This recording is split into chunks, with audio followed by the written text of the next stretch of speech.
34절로 38절까지 말씀. 제가 한 절, 성도님들 한 절 교독하시고 못 찾으신 분은 앞에 모니터를 온라인으로 예배하는 분은 화면을 참고하여 함께 보십시다. 내가 세상에 화평을 주러 온 줄로 생각하지 말라.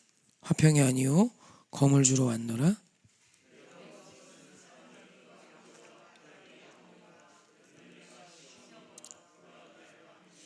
사람의 원수가 자기 집안 식구리라.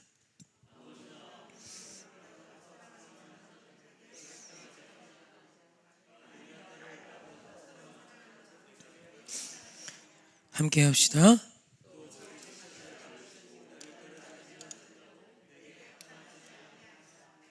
아멘, 아멘. 우리 인사할까요? 하나님 사랑합시다. 내 이웃 사랑합시다. 선포합시다. 당신이 이 땅의 작은 예수입니다. 아멘, 아멘. 오늘 말씀은 모르겠어요. 저는 어린 시절 이 말씀을 읽고 멘붕이 왔었어요. 멘붕. 그만큼 충격받은 말씀입니다. 예수님께서 하신 말씀이 마태복음 10장 34절 38절은 예수님이 직접 하신 말씀입니다. 그러니까 하나님이 누구를 거치지 않고 예수님이 하신 말씀을 듣고 마태가 기록한 거예요. 그러니까 예수님이 하신 말씀인 거죠. 그 말씀의 내용이 내가 화평을 주러 온 줄 생각하지 말아라. 나는 검을 주러 왔어 라고 말합니다. 일단 34절이 어려워요. 왜냐면 한 입으로 두 말 하시는 하나님이죠. 그죠? 이걸 그냥 잘못 이해하면 그 맥을 모르고 보면 하나님은 두 말 하시는 분이세요. 사실 성경은 그런 게 많아요. 하나님이 두 말 하세요. 영원히 여호와의 총에 못 들어온다는 사람들이 들어와 있고요. 예수님의 족보에 놓아 있고요. 오늘 말씀도 그 중에 하나예요. 뭐지? 왜냐면 우리 마태복음 5장 9절 한번 볼까요? 함께 합독합시다. 시작. 화평케 하는 자는 복이 있나니 저희가 하나님의 아들이라 일컬음을 받을 것이며. 아멘. 검은 들고 흔들고 막 칼춤 추는 사람이 복이 있다고 하신 적이 없어요. 화평케 하는 자가 복이 있어. 그리고 그 화평케 하는 자에게 주어지는 어떤 별칭, 타이틀이 뭐냐면 하나님의 아들이래요. 하나님의 아들이라고 일컬어요. 존재로는 하나님의 아들이지만 하나님의 아들이라 불린대요. 얼마나 위대한. 그러니까 화평케 하는 자는 하나님의 아들됨의 증거이라는 소리잖아요. 그죠? 여러분, 오늘 우리 안에도 화평케 하는 자들이 있지만 화평을 깨는 자들도 있잖아요. 그죠? 근데 화평케 하는 자가 하나님의 아들이라 일컬음 받는데요. 근데 오늘 말씀에서 이 화평케 함을 복이라고 말씀하신 하나님이, 예수님이 지금 검을 주러 오셨대요. 사실 구약 성경을 봐도요, 평강의 하나님이라는 표현이 신구약에 꽤 많이 나와요. 오늘 제가 찾아본 것만 30개가 넘습니다. 평강의 하나님. 오늘 여기서 내가 세상에 화평을 34절 내가 세상에 화평을 주러 온 줄로 생각하지 말라 해서 여기 화평은 에이레네. 에이레네는 헬라어 에이레네는 히브리어로 바꾸면 샬롬입니다. 그러니까 평강의 하나님은 샬롬의 하나님이거든요. 우리 맨날 인사하잖아요. 샬롬. 샬롬은 에이레네는 어떤 환경적인 조건이 충족됐을 때 얻어지는 화평이 아니라 하늘로부터 주어지는 화평이에요. 할렐루야. 지금 그 화평을 내가 주러 온 게 아니래요. 어쩌란 얘기죠. 그러면서 검을 주시겠답니다. 그리고 여기서 말하는 검은 과도나 식칼 같은 거 아니라, 주방용 칼 아니라 검이에요. 검. 그러니까 우리말 검으로 번역된 헬라어 마카이라는 칼, 단검 등을 의미해요. 그러니까 이것은 살상용 무기이지 이렇게 음식에 먹을 때 썰어 먹는 그런 용이 아니라 그냥 검. 그리고 이 마카이라의 원형이 됐던 헬라어가 마케인데, 이 마케의 뜻이 뭐냐면 전투, 싸움, 다툼이라는 뜻이에요. 그러니까 명백하게 오늘 예수님께서 주시는 검은 전쟁할 때 쓰는 검, 사람을 죽일 때 쓰는 검이에요. 검은 그냥 위협용이 아니에요. 이거 휘두르면 죽어요, 사람. 이거로 찌르면 사람 죽어요. 건강하건 뭐하건 찔리면 죽는 그런 살상용 무기를 주러 오셨다라는 의미예요. 헬라어적으로 봤을 때도 충격적이죠.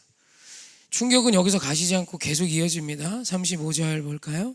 함께 합독합시다. 시작. 내가 온 것은 사람이 그 아버지와 딸이 어머니와 며느리가 시어머니와 불화하게 하려 함이니. 아멘. 일단 이것도 너무 충격적이죠. 사람이 그 아버지 없이 태어난 사람은 없죠. 그러니까 모든 사람이 아버지와 불화한다는 얘기예요. 그 딸이 어머니와 며느리가 시어머니와 불화한다. 가장 가까운 사이. 그죠? 가장 가까운 사이. 며느리와 시어머니도 원래 가장 가까운 사이잖아요. 그죠? 이스라엘도 이렇게 모여 사는 문화였으니까. 며느리와 시어머니는 가정의 어떤 살림을 책임지는 가장 가까운 사이. 그러니까 부딪힐 일이 많죠.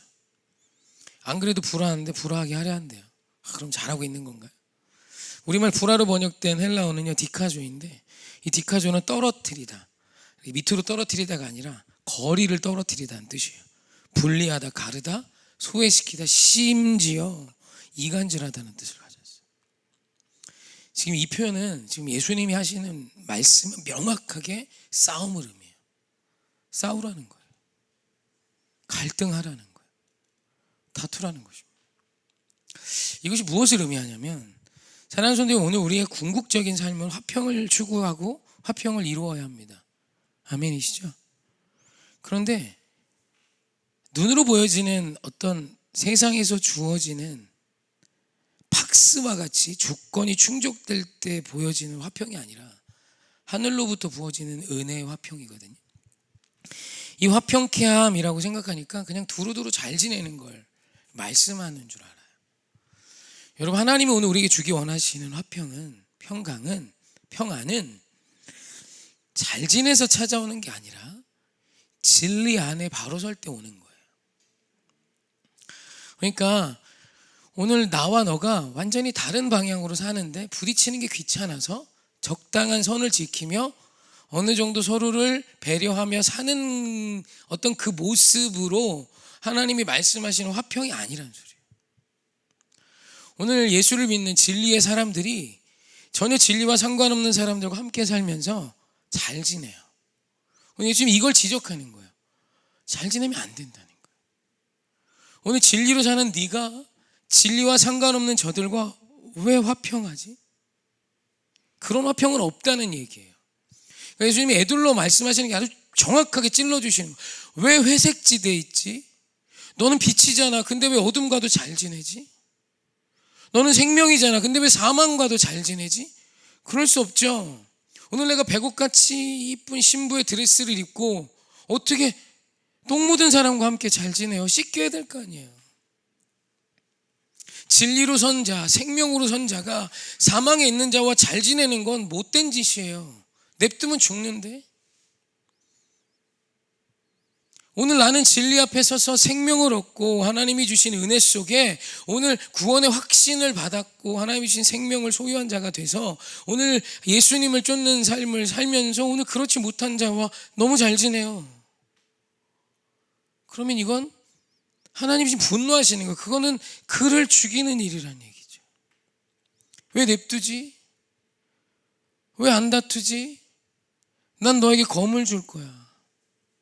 나는 너에게 진리를 줄 거라고. 진리는 타협이 없어요. 진리를 어떻게 타협해요? 아닌데. 주의 말씀은 예리하여 좌우의 날성검보다도 예리하여 우리 혼과 골수와 심령을 찔러 쪼갠대요. 우리 마음을 감찰하신대요.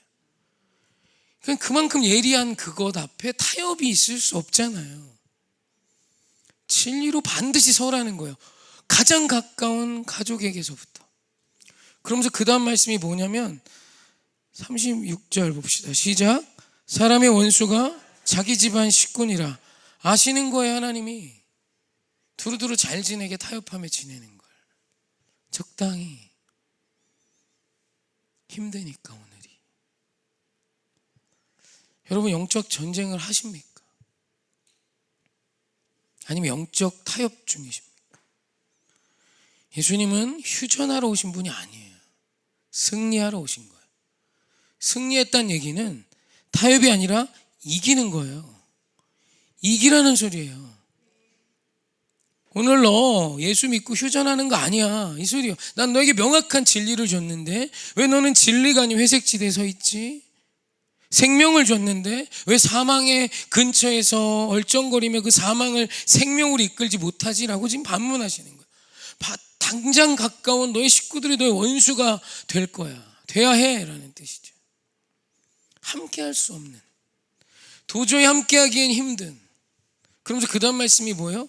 부모를 사랑하고 형제를 사랑하는 것을 하나님보다 더 사랑하면 그건 하나님 뜻에 합하지 않대요. 자, 그럼 어떻게 해야 되죠? 우리가 이 말씀을 듣고 아멘하면 무슨 생각을 하냐면 이런 생각을 해요. 오늘 말씀의 제목이 뭐예요? 한번 볼래요? 한번 읽어볼까요? 시작. 싸움의 기술. 다시 이제 말씀 보여주세요. 오늘 전하고 싶은 핵심은 이제부터예요. 진리로 다투며 싸우란 뜻이에요. 이건 뭐 다른 해석이 나올 수가 없어요. 언어를 보면 더 또렷해요. 반드시 싸우라는 거예요. 그냥 함께 할 수 없다는 거예요. 근데 이제 여기서 중요한 건 우리가 싸우는 건 예수님이 주신 검으로 싸우는 거예요. 아멘? 내 검이 아니라. 여기서 무슨 큰 오해가 있냐면 내가 믿지 않는 자, 예수를 모르는 자와 진짜 멱살 잡고 싸우려고 그래요. 예수님이 그렇게 사신 적이 한 번도 없잖아요. 예수님이 멱살 잡아야 되는 사람은 나잖아요. 그죠? 내가 예수를 당신을 부인했습니다. 내가 예수를 당신을 못 박았습니다. 그럼 예수님이 내 멱살을 잡아야 될 거 아니에요. 예수님이 나를 말로 후드려 패고 발로 때리고 뭘 해서 칼로 찔러 죽여야 될 거 아니에요. 근데 예수님은 그렇게 하지 않으시고 본인이 찔러 죽임 당하세요. 우리가 진짜 오해하는 한국교회 실수가 무엇이냐면 우리는 분명히 빛의 자리에 서 있어야 돼요. 할렐루야. 그런데 내가 생각하는 나의 검으로 싸우는 게 아니라 예수님이 내게 주신 승리의 검, 진리의 검, 말씀의 검으로 싸우라는 소리예요. 그럼 어떻게 해야 돼요? 예수님 방식으로 싸워야죠. 왜 남편을 말싸움에서 이겨요? 왜 며느리가 시어머니한테 건방져져야 돼요? 예수를 믿는데. 왜 며느리가 시집살이 하면서 왜 제사상을 뒤집어 엎어요? 그게 무슨 믿음인데? 예수님의 방식이 아니라 그건 당신의 방식이잖아요. 혈기왕성하고 내 분노와 내 정죄와 내 판단으로. 한국교회는 무슨 일을 많이 했냐면 저도 옛날에 다닌 교회가 그래서 마귀 새끼라고. 여러분 마귀 새끼예요? 마귀 짓거리 다 하잖아요. 입만 열면 마귀 짓이지 뭐. 아니에요? 그럼 여러분 마귀 새끼예요? 하나님 말씀하잖아요. 주의 자녀라고. 할렐루야. 하나님의 아들이라고 딸이라며 듣기 좋을 땐 그렇고 아닐 땐 아니에요? 나하고 안 맞으면 마귀 새끼예요? 함께 이러고 싸웠어요. 남편을 마귀 새끼래요. 하나님 자녀 될 사람이고 하나님이 그를 위해 오셨고 그를 위해 죽으셨는데 그게 말이 돼요? 맨날 싸워요. 왜 담배 피고 오냐? 왜 술 마시냐? 여러분 진리를 아는 사람이 말을요 당연히 잘할 수밖에 없어요. 진리로 싸우면 저 말싸움에서 저 앉을 자신 있습니다. 다 데려와. 내가 붙어줄게. 진짜 내가 가만히 있으니까 그렇지 성도님들하고 말싸움에서 저 지지 않습니다. 저는 100% 이길 수 있어요. 왜냐면 여러분도 많이 알거든. 그래서 이기면 아멘하고 순복하고 무릎 꿇습니까? 그 영혼이 곁을 떠나는데 그게 귀신이 하는 짓이지. 예수님이 베드로와 가룟 유다를 아시잖아요. 말싸움으로 좁혔습니까? 이런 향놈의 새끼, 내가 너를 데려다가 이렇게 키웠는데 감히 팔 생각을 해? 베드로가 3번 부인하고 너 이놈의 새끼 좀 있으면 나 3번 부인할 거면서 뭐? 죽는 순간까지 함께 한다고? 아주 터진 입이라고 마른 자리 아주. 그랬나요? 잠잠히 돌아가셨어요. 여러분 인간은 죄인이라 스스로 깨달을 때까지 아무리 옳은 소리를 들어도 마음을 바꿔먹질 않아요. 그거 뭐 멀리서 합니까? 내가 그런 사람인데.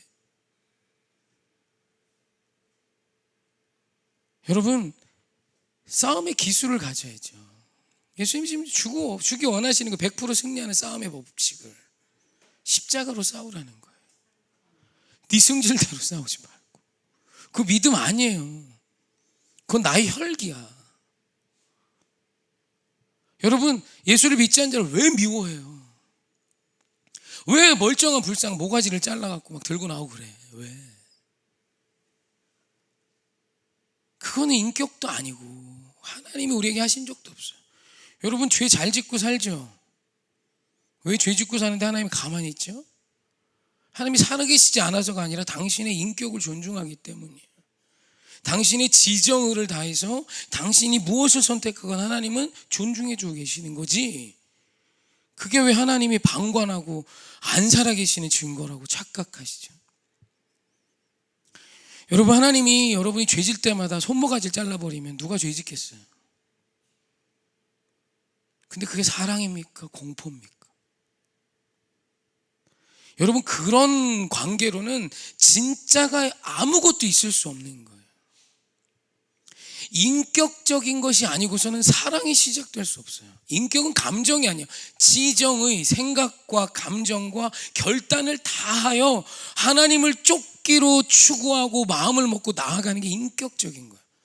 오늘 목사님들은 이제 예수님 인격적으로 만나야 돼. 그럼 막 다들 울고불고 난리치는 건 줄. 아니에요. 인격적인 만남. 그건 감정적인 만남이고 감정적인 느낌이고 지정의, 내가 지식을 다해 생각을 다해 마음을 모아 내 마음과 전심과 뜻을 정하여 예수님을 따르기로 내 삶 속에서 뜻을 정하고 일상을 살아내는 것이 인격적인 만남이에요.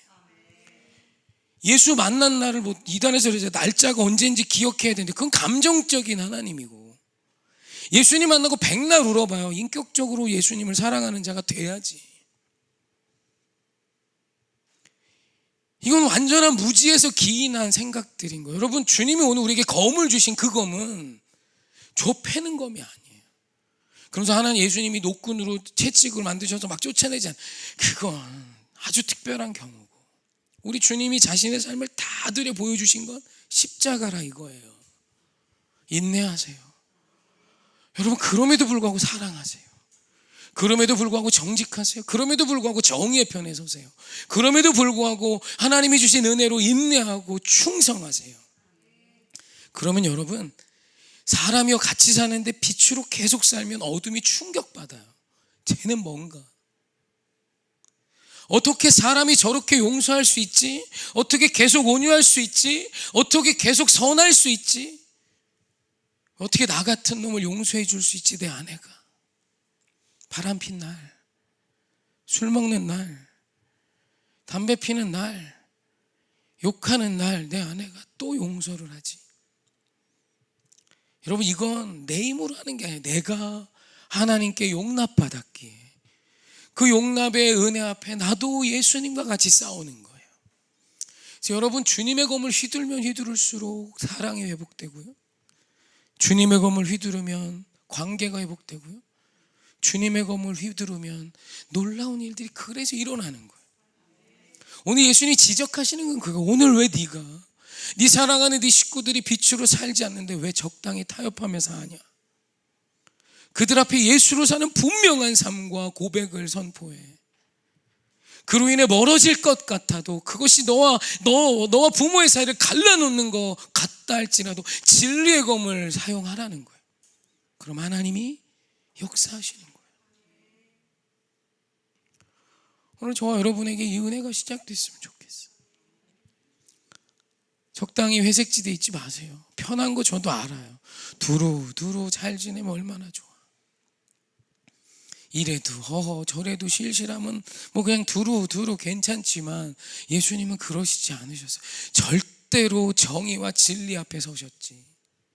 내가 십자가에 달려 죽는 위기 앞에 봉착했다 할지라도 사람이 원하는 답을 추구하신 적이 한 번도 없으셨어요. 철저히 진리 앞에 서셔서 자기 십자가를 지고 나아갔더니 온 인류가 구원받는 길이 열리는 거예요. 그래서 오늘 말씀 38절이 이렇게 끝납니다. 함께 합독합시다. 시작. 또 자기 십자가를 지고 나를 따르지 않는 자도 내게 합당하지 아니하니라. 아멘. 여러분, 오늘 여러분의 삶의 태도와 방식은 십자가식이십니까? 아니면 내식이십니까? 저는 진짜 많이 봤어요. 예수 믿고 분노하는 사람을, 예수 믿고 사람을 사람으로 여기지 않는 사람도 진짜 많이 봤고요. 예수를 믿고 그냥 말 잘하는 그 입술로 얼마나 상대를 후들겨 패는지 정내미가 떨어지는 사람도 너무 많이 봤어요. 주변에 사람이 없어. 말로는 이겼겠지.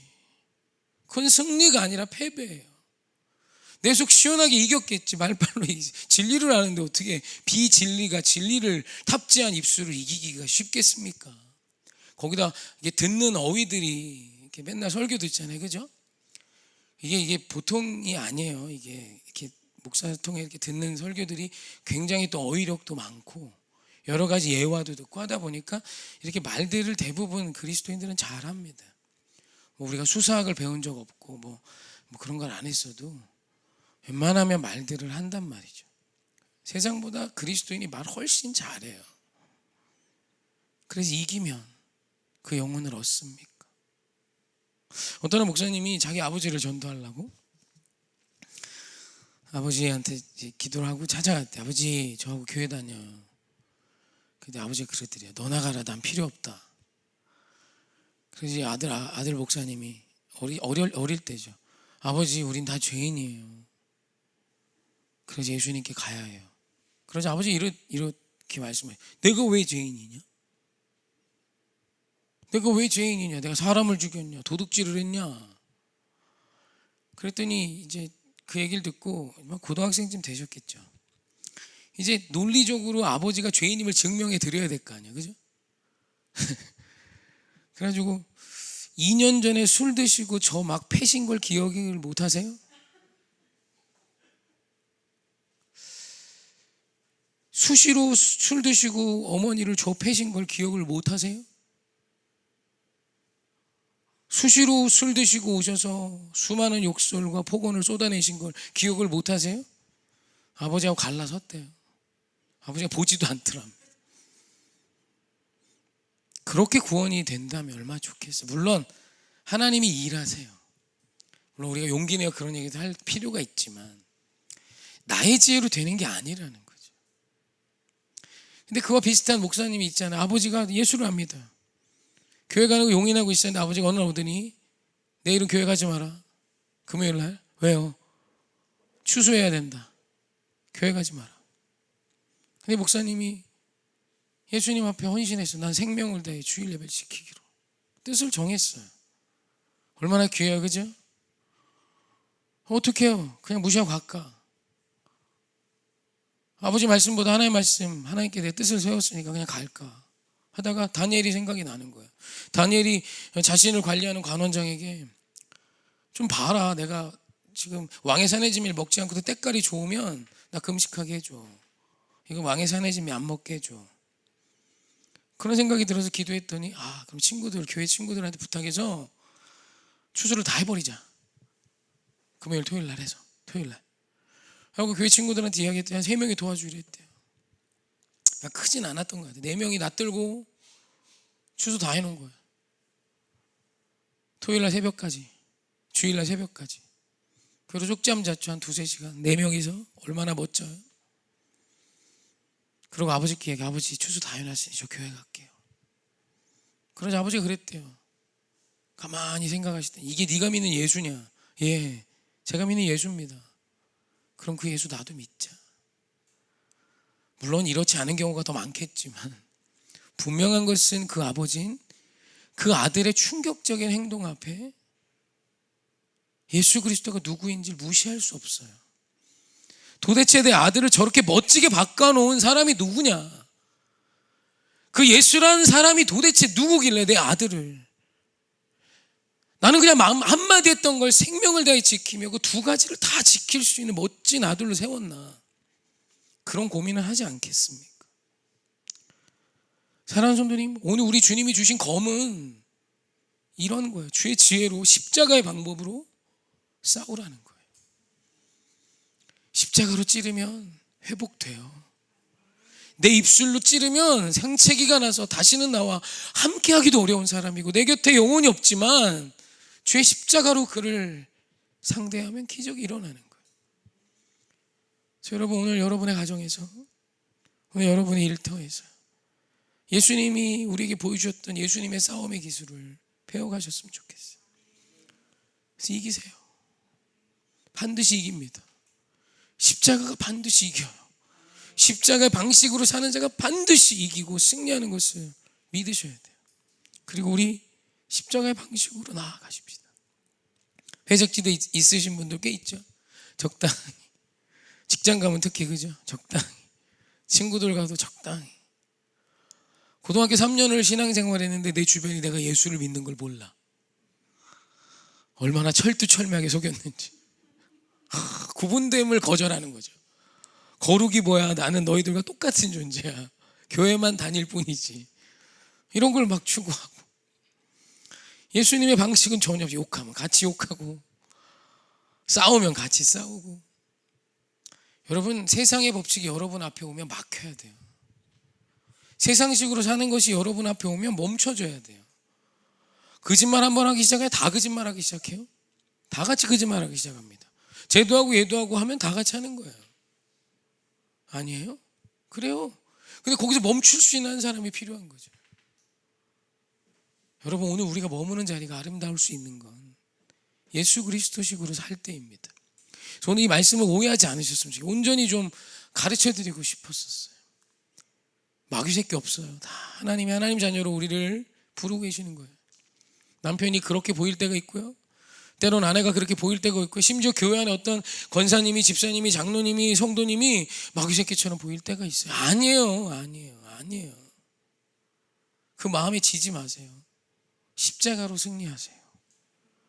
용서하세요. 죄인이라며요. 죄인이 뭐 이렇게 말이 많아. 죄인이라며. 난 틀린 사람이라며. 말은 엄청 많아. 죄인은 무슨, 내가 학자요, 지혜자요, 교수요, 천재요, 하나님이 되어 사니 말이 많죠. 뭐 그렇게 말이 많아요. 죄인이 아니니까. 난 잘난 사람이야. 어디 감히 내가 말하는데 내가 모르는 일을 하고 그래. 여러분, 아직도 어린 거예요. 애기. 오늘 이 말씀 가운데 우리 1살 나이 더 먹읍시다. 유치원 졸업하고. 저희 막내가, 제가 어제도, 오늘이죠, 오늘 잠이 안 와서 1시 자려고 부산 노력을 했는데 안 와서 1시 좀 넘어서 옷을 주섬주섬 입는데 이렇게 화장실 불을 켜니까 아기가 깨져요, 막내가. 그래서 저를 보더니 아빠, 그래요. 왜? 7살이잖아요. 이 시간에 어딜 가? 그래요. 너무 당황해서 7살짜리가 그렇게 얘기를 하니까 이 시간에 어딜 가냐 나보고. 교회가 왜 잠 안 자고 어디가 그래요. 아니 너무 큰 거 있잖아요, 표현이. 아빠 어디가? 그래야지. 그 앞에 이 시간에 어디 가는 보통 엄마가 애한테 하는 소리잖아. 이 시간에 어디가? 근데 7살짜리가 아빠한테 아빠 이 시간에 어디가? 자다가 이러고. 그래서 교회가 왜 잠 안 자고? 잠이 잘 안 와죠. 잘 갔다 와. 자더라고요. 아이 컸구나. 이게 되게 즐겁더라고요. 그래서 이제 자전거 타고 좀 동네도 몇 바퀴 돌고 기도하면서, 여기 장현동에서 이렇게 왔잖아요, 자전거 타고. 여기서 이렇게 자전거 타고 너무 짧아갖고 장현동으로 이사 온 이후 첫 번째를 찾았어요. 자전거 타고 돌면서 기도를 해라. 그게 너무 이게 짧으니까 한 바퀴를 이렇게 돌고 돌다 보니까 기도가 나오더라고요. 예전부터 기도해. 하나님 이 땅 다 주세요. 죽을 영혼 다 살릴 수 있게 해주세요. 은혜 주세요. 이렇게 기도하는데, 어제 이렇게 기도하고 오는데 계속 막내 얘기가 너무 웃긴 거예요. 야, 많이 컸구나. 이 아이가 컸다는 게 그렇게 기쁨이 돼. 물론 아쉽죠. 좁고 귀여울 때가 지나가니까. 그래서 우리 큰애한테 조르고 있어. 빨리 여자친구 생겨서 결혼해서 애를 낳아라. 아빠가 손자가 빨리 보고 싶다. 어이없는 소리 하냐고 막 쳐다보는데, 막내도 이제 다 막 크고 하는 게 또 그 귀여운 맛은 없지만 이렇게 하루하루 크면서 이 아이가 쓰는 모습 단어들이 성숙할 때마다 이렇게 고마운 거 있잖아요. 근데 신앙적으로도 그래요. 예수를 믿다 보면 막 자라주는 성도가 있어요. 고민하는 거예요. 이전에 하던 말들을 고쳐가기 시작하고. 분명히 이전에 이분이 이랬을 건데 잠깐 스톱해요. 그러면 막 고민하고 분명히 마음은 힘든데 용기를 내고 알아요. 저도 알아요. 하나님도 아시죠. 여러분 우리가 100점짜리로 올 수 없어요. 낙제만 면합시다. 그러면서 이제 80점도 맞고 어떤 날은 99점 맞는 날도 있는 거죠. 그렇게 자라가는 거예요. 여러분 어제 여러분을 정죄하는 게 아니에요. 오늘 한 살 더 먹읍시다. 예수 안에 여러분 떡국 먹은 만큼 나이 먹는데요. 이렇게 라면 27개를 끓여 먹는 어떤 그 유튜브 하는 애가 떡국은 먹었고 이게 누가 질문하니까 떡국 먹은 만큼 나이 먹었으면 제가 그분 이제 상대방이 연세가 60 정도 됐거든요. 그런 얘기하다 떡국 먹은 만큼 나이 먹었으면 제가 지금 한 300살도 넘을 거예요 그러더라고요. 워낙 많이 먹으니까. 근데 그 얘기를 들으면서 그런 생각이 영적으로는 그렇게 될 수 있어요. 예배 드릴 때마다 잘하면 돼요. 예배 드릴 때마다 성장하십시다. 기도의 용사로 서시고 정말 이 마지막 때에 진리의 검으로 승리하는 저와 여러분 되셔서 여러분이 가는 곳마다 십자가의 영광이 드러나는 기적이 있기를 부탁하고 소원합니다.